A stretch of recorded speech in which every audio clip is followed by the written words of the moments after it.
तो आदाब, नमस्कार। एक बार फिर स्वागत है आपका क्राइम स्टोरी शो में। मैं आपका होस्ट दानिश। उम्मीद करता हूँ आप सब लोग खैरियत से होंगे, अपना ख्याल रख रहे होंगे, अपनों का ख्याल रख रहे होंगे। 60 साल पहले एक ट्रेन के फर्स्ट क्लास के कूपे में एक लड़की की लाश मिलती है।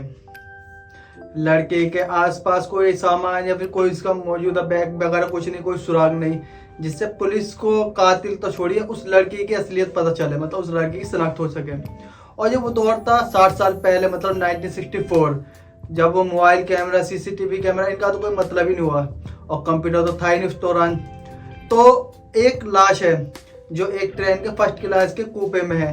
अब जो फर्स्ट क्लास का कूपा होता है, जो ट्रेन की जर्नी हमेशा अच्छी रहती है, तो उसमें जो फर्स्ट क्लास होता है उसमें एक तो 4 वाला होता है, 4 लोग एक साथ रह सकते हैं दरवाजा बंद, और एक 2 वाला होता है, 2 वाले में भी दरवाजा बंद होता है, और उसमें भी आपको ऐसा लगता है कि होटल में हो, प्राइवेसी की पूरी सिक्योरिटी होती है वहाँ पर। तो ये 2 लोगों वाला कूपा था और उसके अंदर एक लड़के की लाश मिलती है। लाश के साथ कोई सामान वगैरह था नहीं, कोई ऐसा कागज पत्थर या फिर कोई भी ऐसी चीज नहीं जिससे लड़की को कोई सुराग मिले कि लड़की कौन है। और ट्रेन भी कहाँ से चल रही है? मद्रास से यानी चेन्नई से, और मुंबई आ रही थी। अब इतनी लंबी, मतलब इतना लंबा रास्ता, इतनी लंबी जर्नी, और लड़के का कत्ल किसने किया, कातिल कौन था, ट्रेन चल रही है तो सामान कहाँ है, तमाम उलझन है। सबूत के नाम पर पुलिस के पास कुछ नहीं, और पुलिस को कातिल तक पहुंचना है, और पुलिस कातिल तक पहुंचती है। लेकिन बहुत सी इंटरेस्टिंग और पुलिस की तफ्तीश की नायाब एक केस है, जो एक ये केस है, बहुत अच्छा केस है पुलिस का। बात है 16 अगस्त 1964 की। मद्रास बॉम्बे में जो एक मशहूर ट्रेन है वो चलती है, तो ये चेन्नई से चलती है और मुंबई तक इस ट्रेन को आना था। तो मद्रास बॉम्बे मेल जब 15 अगस्त को वहां से चली तो 16 अगस्त की तारीख अब आ गई थी, दादर क्रॉस कर चुकी थी। अब मुंबई में भी ज़्यादा वक्त नहीं था क्योंकि दादर क्रॉस कर चुकी थी। तभी कोच के अटेंडेंट थे यानी टीटी साहब, वो अपने सब कूपे की तरफ देख रहे थे कि कोई है नहीं है। अचानक उन्हें एक, ये कूपा होता है 2 वाला कूपे, ये दिखाई दिया। उसके दरवाजे पे नॉक किया उन्होंने, अब वहां से कोई आवाज़ नहीं आई। असल में हुआ ये था कि उस कूपे में 2 लोग थे, एक लड़का और एक लड़की।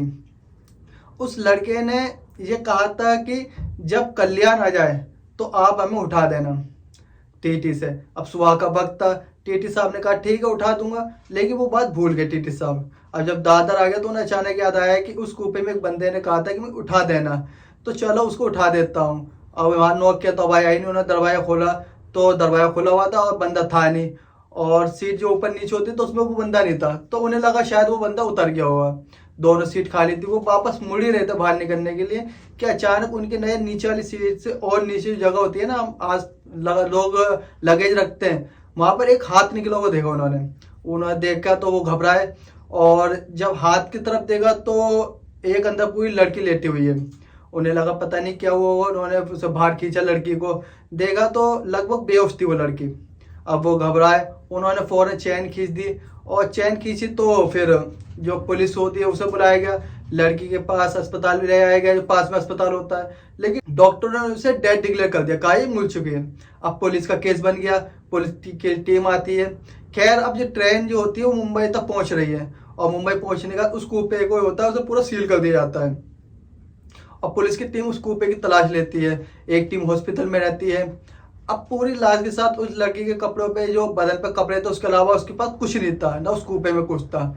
सिर्फ एक अजीब चीज थी जो वो, मतलब ऐसा लगा कि लूटपाट का मामला है क्योंकि कुछ था नहीं, लेकिन उसके हाथ में एक अंगूठी थी, वो भी सोने की अंगूठी। और वो अंगूठी जब पुलिस ने चेक किया तो पता चला कि उंगली में बहुत टाइट है, जब उसे निकालना बहुत मुश्किल था पुलिस के लिए। और उस अंगूठी पर एक शब्द लिखा हुआ था, पी। अब पुलिस को लगा हो सकता है इस लड़की का सरनेम और पी से, लेकिन अब ना कोई सामान ना कोई चीज, करे तो करे क्या। कूपे की भी अच्छी तरीके से छानबीन की गई, तभी कूपे में उसे खिड़की के पास पुलिस को एक ठुसा हुआ सिगरेट का पैकेट मुड़ा हुआ मिला, और जो वो उस कूपे के नीचे बहुत सारे बट्स होते हैं सिगरेट के, वो पड़े हुए थे। अब ये देखकर लग गया कि दूसरा पैसेंजर था वो चैन स्मोकर होगा, क्योंकि उस सिगरेट के बट्स बहुत ज्यादा काफी तादाद में पड़े हुए थे वहां पर। जो सिगरेट का पैकेट था वो सिग्नेचर ब्रांड का पैकेट था, उस वक्त काफी चलता था सिग्नेचर ब्रांड साउथ में। तो अब बस एक सिगरेट का पैकेट और नीचे बट्स, और एहसास हो गया कि इस कूपे में बैठने वाला शख्स है वो चेन स्मोकर है, लेकिन लड़की का कोई सुराग नहीं।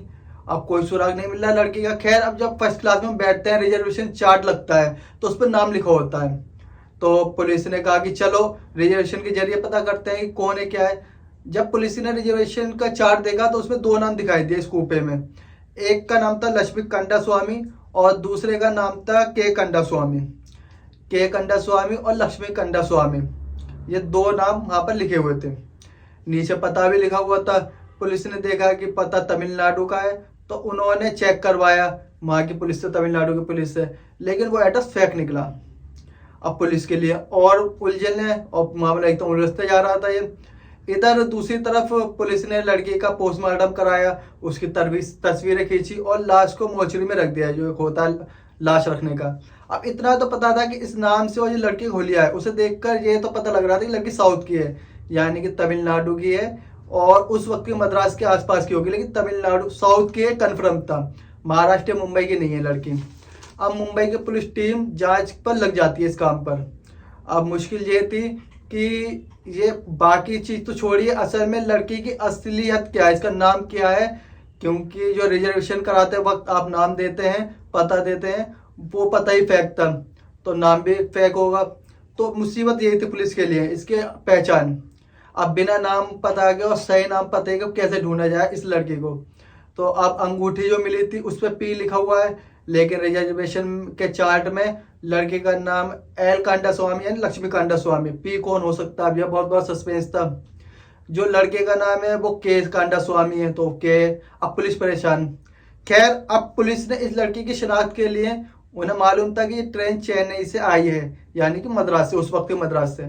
तो उसने तमिलनाडु और खास तौर पे मद्रास के आसपास के जो इलाके हैं लोकल, वहां पर लोकल न्यूज़पेपर छपते थे, तो उसमें उस लड़की का फोटो भेज दिया है कि भाई छाप दो ताकि कोई इसको देखकर शायद सामने आए, कोई पहचाने इस लड़की को। अखबार में फोटो छप गई और जब फोटो छपी इस लड़की की तो पुलिस की सोच सही साबित हुई इस मामले में। अचानक एक तमिलनाडु के सालेम डिस्ट्रिक्ट से एक डॉक्टर मुंबई पुलिस को एक लेटर लिखा, उसमें कहा कि ये मेरा फ़ोन नंबर है और आप मुझसे कांटेक्ट करें। लेकिन 1864 में फ़ोन तो आप समझ सकते हैं क्या चीज़ थी, हर आदमी इस वक्त फ़ोन अफोर्ड भी नहीं कर पाता था। तो उसने लेटर लिखा मुंबई पुलिस को कि मैं इस लड़की को जानता हूँ और ये लड़की पिछले कुछ दिनों से गायब है, हमारे सालेम जिले की है और इस लड़की का नाम पपल है। अब उस अंगूठी में जो पी लिखा हुआ था उससे पुलिस को आइडिया हो गया था इस लड़की का नाम पी से आता है, वो पपल है और वो इसके नाम का पहला अक्षर का था जो इन्होंने अंगूठी पहन रखी थी। अब जब डॉक्टर ने लेटर मिला डॉक्टरों को तो फिर पुलिस की टीम जो होती है वो डॉक्टर को रिप्लाई करती है और कहा कि बॉडी ऐसे ऐसे है, लेकिन सिर्फ इतना कहने से ये नहीं होगा साबित, तस्वीर और एक बार फिर कोई आइडेंटिफाई कर ले, तब तक डीएनए वगैरह का भी कोई दौर नहीं, तो इसका कोई मतलब भी नहीं था उस टाइम पर। तो डॉक्टर साहब ने अपने खर्चे पर, नेक इंसान थे डॉक्टर साहब, पपल की माँ को मुंबई भेजा और कहा कि आप जाओ और वहाँ मोर्चरी में मुंबई पुलिस की टीम उनसे मिली और एक बार आप शिनाख्त कर लो कि वाकई में पपल है। अब उस लड़की की माँ पपल की चेन्नई से फिर उसी ट्रेन से, जिस ट्रेन से वो आ रही थी, मद्रास और मुंबई के बीच की ट्रेन थी, उसी ट्रेन से आती है मुंबई पहुंचती है और पहुंचने के बाद पुलिस की टीम उन्हें मुर्दा घर ले आती है। वहाँ लाश जैसी दिखाई जाती है, माँ बिलक बिलक कर रोने लगती है क्योंकि माँ पहचान गई थी कि हाँ ये मेरी बेटी पपल है। तो पुलिस माँ का बयान लेती है और माँ बताती है कि मेरी कुछ 5 बेटियां हैं, 5 की शादी हो चुकी है, लेकिन करीब 2 साल पहले उसकी बेटी पपल ने अपने पति से अलग हो गई, तलाक ले लिया, वो उससे अलग हो गई थी, इसलिए कि उसका पति उसे बहुत ज़्यादा टॉर्चर करता था पपल का।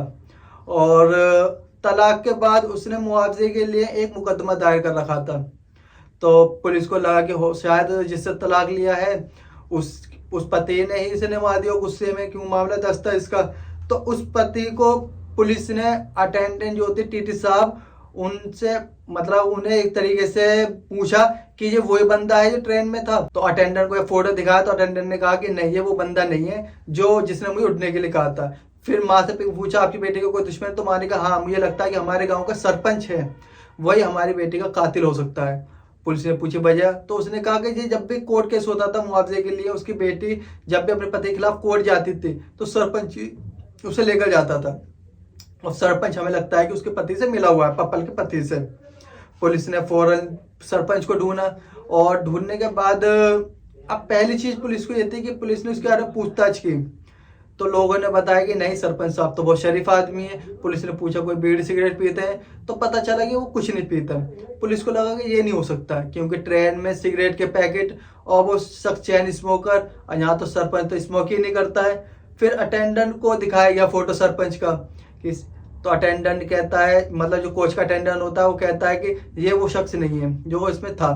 अब पुलिस की बड़ी परेशानी, करें तो करें क्या, सरपंच भी गायब और जो उसका पहला पति है वो भी अभी लिस्ट से बाहर है, मतलब। तो अब कैसे कातिल को ढूंढा जाए, ये पुलिस के लिए एक सवाल बना हुआ था। पुलिस ने फिर एक आखिरी कोशिश करने का फैसला किया।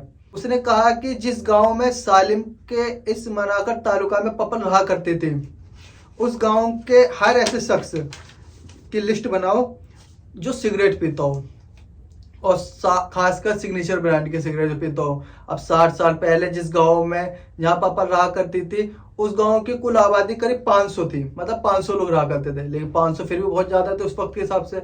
अब मुंबई टीम के फिर एक लोकल टीम की मदद ली और गांव के एक एक लोग को और गांव के दुकान में जा जाकर जो जो सिगरेट विगरेट बेचते थे पता करना शुरू किया कि कौन कौन लोग यहाँ से सिगरेट पीना आते हैं, लेना आना, कितने लोग आते हैं, सारी डिटेल मतलब। तो गाँव वालों से पूछताछ शुरू की। उसके बाद गाँव के हर स्मोकर की एक लिस्ट बनाई गई, मतलब पुलिस ने हर स्मोकर की लिस्ट बनाई। जब गांव के हर स्मोकर की लिस्ट बनाई जाने लगी तो उसमें से कुछ तो मिला जो बीड़ी पीने वाले थे, सिर्फ बीड़ी पीते थे, लेकिन कुछ बड़े कम थे जो सिगरेट पीने वाले लोग थे उसमें। अब उसमें कुछ नाम आए भी, पुलिस एक एक करके उनके पास भी गई और जिसके पास जाती थी उससे पहले पपल के साथ कोई कनेक्शन वगैरह रिश्ता निकालती थी कि इसका कोई रिश्ता है। फिर एक ही विटनेस थे टीटी साहब, उनको उसकी तस्वीर दिखाई जाती थी टीटी साहब को, वो कहते थे कि ये नहीं है, यह है। टाइम टेकिंग था उस वक्त, मोबाइल वगैरह भी था नहीं, वीडियो कॉलिंग वगैरह ऐसी कोई चीज़ थी नहीं। तो कहाँ मद्रास और कहाँ मुंबई, तो काफ़ी दूरी डिस्टेंस थी। करते करते एक एक करके सब शॉर्टलिस्ट होते किनारे हो गए। एक शख्स था उसमें से बाहर गया हुआ था, वो इत्तेफाक से पुलिस में गांव में सारी चीजें कर रही थी, वो उसी दिन लौटता है गांव में। पुलिस ने पता किया ये कौन है, तो पता चला कि इसका नाम पिलानी स्वामी है। अब इसका नाम भी पी से शुरू होता है इत्तेफाक से। तो पुलिस ने पूछा कि सिगरेट विगरेट पीता है, तो उन्होंने कहा कि हाँ ये भी पीता है सिगरेट। तो अब पुलिस उसके पास पहुंचती है और जब उसके पास पहुंचती है स्वामी के पास, तो उस वक्त पिलानी स्वामी सिगरेट पी रहा था और उसके हाथ में एक सिगरेट का डिब्बा था और इत्तेफाक से वही सिग्नेचर ब्रांड का था।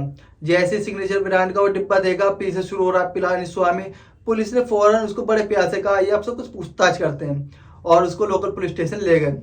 अब वहां ले आकर उससे पूछताछ शुरू हुई। थोड़ी ही देर में पिलानी स्वामी जो थे वो सारी सच्चाई उगल देते हैं, मतलब सारा कुछ बता देते हैं। और ये भी पता चला कि 15-16 अगस्त जब ये सारा काम हुआ था वो शहर में थे नहीं। अब पुलिस टीटी साहब को फोटो भेजती है इनका पिलानी स्वामी का कि भाई ये, टीटी साहब तुरंत पहचान जाते हैं कि हाँ ये वो शख्स था जिसने गाड़ी में मुझसे कहा था कि कल्याण आया तो मुझे उठा देना। अब हर तरफ से कंफर्म हो गया था, सिगरेट भी हाथ में, उस तारीख पर वो गांव में भी नहीं था। तो सबसे बड़ी बात, आई विटनेस जो थे टीटी साहब, वो कोच अटेंडेंट, उन्होंने भी इसी शख्स को देखा था, उसकी शनाख्त कर ली थी। अब पुलिस इसी बिहार पर ट्रांजिट रिमांड लेकर उसे मुंबई पहुंचती है। मुंबई जाने के बाद कहते हैं कि भाई अब कहानी सुना दो, भला इसी में, वरना हम अपने तरीके से कहानी पूछेंगे। अब पिलानी स्वामी पूरी अपनी कहानी सुनाता है। कहानी ये थी कि पपल की शादी हो गई थी, लेकिन उसका पति उसे टॉर्चर करता था और उसे मारता पीटता था। इसी दौरान में पिलानी स्वामी था, ये अक्सर चेन्नई शहर में जाता आता था, ठीक ठाक बंदा था और पैसे वाला भी था, अच्छी खासे पैसे भी थे इसके पास। पपल से उसकी दोस्ती हो गई, फिर धीरे धीरे दोस्ती प्यार में बदल गया। अब पपल जो थी वो पपल के ऊपर पिलानी स्वामी पैसे खूब खर्च करता है, मतलब उसने अपने इश्क में जितनी सारी जमा पूंजी थी सब लुटा दी थी पपल के ऊपर। और पपल को बड़े महंगे महंगे कपड़े गहने इन सब के शौक थे और वो सारे शौक पूरे करा रहा था ये पिलानी स्वामी। करीब साल भर ये चलता रहा। इस दौरान में पपल ने तलाक भी ले लिया अपने हस्बैंड से। अब ये था कि शायद पपल उससे शादी कर लेगी पिलानी स्वामी से। इसी दौरान में एक रोज ये हुआ कि पिलानी स्वामी अपनी सारी जो दौलत थी, सारे पैसे थे, वो सब लुटा चुका था पपल के ऊपर। अब उसे कुछ पैसे की तंगी आई पिलानी स्वामी को, तो उसने कुछ पैसे मांगे पलट कर पपल से। उसने कहा कि मेरे पास तो है नहीं, तो उसे बड़ा बुरा लगा, लेकिन उसने कभी जाहिर नहीं किया पिलानी स्वामी में। उसने कहा कि कोई बात नहीं, किसी और से ले लूंगा, लेकिन उसे इस बात को बहुत बुरा लगा। अब उसने एक नया प्लान बनाया कि मैंने इसे बहुत सारे गहने वहने गिलाए, अगर वो सारे वापस मिल जाएंगे तो फिर मेरे एक तरीके से रिकवरी हो जाएंगे और उस जमाने में हजारों रुपए के थे। तो एक दिन इसने कहा पपल से, चलो तुमको मुंबई घुमा के लाता हूँ, तुमने यहाँ की तो देखी है, चलो मुंबई की फिल्म इंडस्ट्री भी दिखाऊं और बाकी शहर वगैरह जो चकाचौंध है वहाँ की। अब पपल खुश होती है क्योंकि उसे घूमने फिरने का शौक था पपल को। अब ये पैसे वाला भी था उस वक्त, लेकिन इसने एक प्लान दूसरा बना रखा था। इसने कहा कि मुंबई चलेंगे, वहाँ थोड़ा अपना जलवा दिखाएंगे, तो अपने सारे गहने वहने भी रख लेना तुम। अब उसके बाद इसे कत्ल करना था ट्रेन के अंदर पिलानी स्वामी को, ये पहले से तय कर रखा था। और उसी प्लानिंग के तहत उसने एसी फर्स्ट क्लास के कूपा बुक कराया था, मद्रास बॉम्बे मेल का जो ट्रेन है, और उसमें 2 लोगों वाला कूपे इसने बुक करा था, क्योंकि उस जमाने में बड़े कम लोग होते थे जो एसी फर्स्ट क्लास में ट्रेवल किया करते थे 1964 में। लेकिन इसने पहले से रिजर्वेशन करा रखा था, क्योंकि 2 लोग थे तो 2 लोगों को प्रेफरेंस मिलता है, और डबल ऑक्यूपेंसी वाले कूपे इसे मिल गई थी। अब ये मद्रास से चला 15 अगस्त को। अब 16 अगस्त को ट्रेन पुणे पार कर चुकी थी। पुणे के बाद अब जाहिर सी बात है कि अगले 2-3 घंटों में मुंबई आने वाला था। कूपे में कोई नहीं। अब यही दोनों थे इस कूपे में। इसने पानी की बोतल में जहर मिला रखा था पिलानी स्वामी में पहले से। पूरे रास्ते इसने जहर इसलिए नहीं दिया क्योंकि क्या पता टीटी कब चेकिंग करने के लिए आए और उस वक्त कुछ देख ले तो गड़बड़ हो जाएगी। तो इसने चुना था कि जब मुंबई करीब होगी, अगले 1-2-3 घंटे में मुंबई पहुंचने वाले होंगे, तब वो जहर देगा इसे, और इसके उसके बाद अगले स्टेशन में वो उतर जाएगा। इसकी पूरी प्लानिंग थी। इसने पानी की बोतल में जहर दिया, जहर से पपल की तबीयत बिगड़ने लगी। इसने कूपे का दरवाजा अंदर से लॉक किया और अब दोनों हाथों से इसने उसका गला दबाना शुरू कर दिया। तब तक पपल होश में थी और उसने पूरा विरोध किया, डटकर मुकाबला किया, खुद को बचाने की कोशिश भी की। इस चक्कर में गुत्तम गुत्ती हुई दोनों के बीच में, लेकिन जहर का असर धीरे धीरे होने लगा और फिर पपल जो होती है उसकी पकड़ ढीली पड़ने लगी। थोड़ी देर के बाद पपल ने अपना दम तोड़ दिया। जब उसने दम तोड़ा तो उसके बाद उसने उसकी लाश सीट के नीचे डाल दी और गलती से वो एक हाथ बाहर रह गया था उसका, जो देखा था वो घबराहट में देख नहीं पाया। और फिर अगले स्टेशन में उसे टाइमिंग सब पता थी, कहाँ क्या कौन सा स्टेशन आना है। कल्याण, उससे पहले उसने पपल की सारा सामान था वो बाहर फेंक दिया था चलती ट्रेन से ही।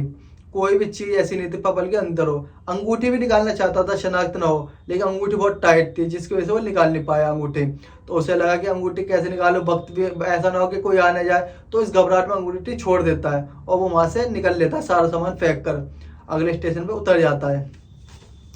इस साजिश की वजह से उसके रिजर्वेशन कराया तो दोनों का नाम और पता गलत लिखवाया था। पपल भी इसके लिए तैयार हो गए क्योंकि उसका डिवोर्स हो चुका था पपल का, इन दोनों ने शादी भी नहीं की। अब एक लड़का एक लड़की अनजान लड़के के साथ मुंबई शहर घूमने जाएगी तो परिवार वालों को पसंद नहीं होगा, तो इसलिए वो इस बात के लिए राजी हो गई थी। लेकिन उसे ये पता नहीं था पिलानी स्वामी के दिमाग में कुछ और चल रहा है। और ये सब करने का उतर गया और उसके बाद जो सिगरेट का पैकेट था वो सारी चीजें उसने मद्रास से लेकर पुणे तक फूंकी थी, वो वहीं छोड़ दी उसने, मतलब, और वही उसकी गिरफ्तारी की वजह बनती है। बाद में पुलिस ने कोर्ट में ये सारी चीजें उस वकील जो होता है उसको गवाह के तौर पे पेश भी की। जो अंगूठे पे पी लिखा हुआ था और जो अंगूठे में कुछ बाल फंसे हुए थे उसने सर पकड़ने की कोशिश की थी पिलानी स्वामी ने पपल की। तो बाकायदा उन चीजों को कोर्ट में एक सबूत के तौर पर पेश किया गया और कुछ और गवाह पेश भी हुए जिन्होंने पपल और पिलानी स्वामी को सलेम डिस्ट्रिक्ट में देखा भी था। तो इन सारी चीजों से और सारी गवाहियों को देखते हुए 70s में फैसला आता है और कोर्ट ने पिलानी स्वामी को उम्र कैद की सजा दी थी। लेकिन तब उम्र कैद की सजा सिर्फ 14 साल की हुआ करती थी। तो एक सिगरेट के डिब्बे ने एक चलती ट्रेन में एक कत्ल को यूं खोला और इसके लिए तारीफ के काबिल है मुंबई पुलिस की टीम। उस वक्त जो इतनी सारी सहूलियत भी नहीं थी जैसे आज सहूलियत है, और मुंबई से लेकर चेन्नई और सालिम तक कर करके दौरा और फिर किस तरीके से लोगों से बातचीत करके सिगरेट के एक फोकस किया और फिर सही कातिल को मुंबई पुलिस ने ढूंढा। तो ये थी आज की कहानी। उम्मीद करता हूँ आपको आज की कहानी पसंद आई होगी। कहानी पसंद आई हो तो वीडियो लाइक करें, चैनल सब्सक्राइब करें और ऐसी इंटरेस्टिंग कहानी सुनने के लिए हमारे साथ जुड़े रहें। मिलते हैं कल किसी नई कहानी में। तब तक के लिए धन्यवाद।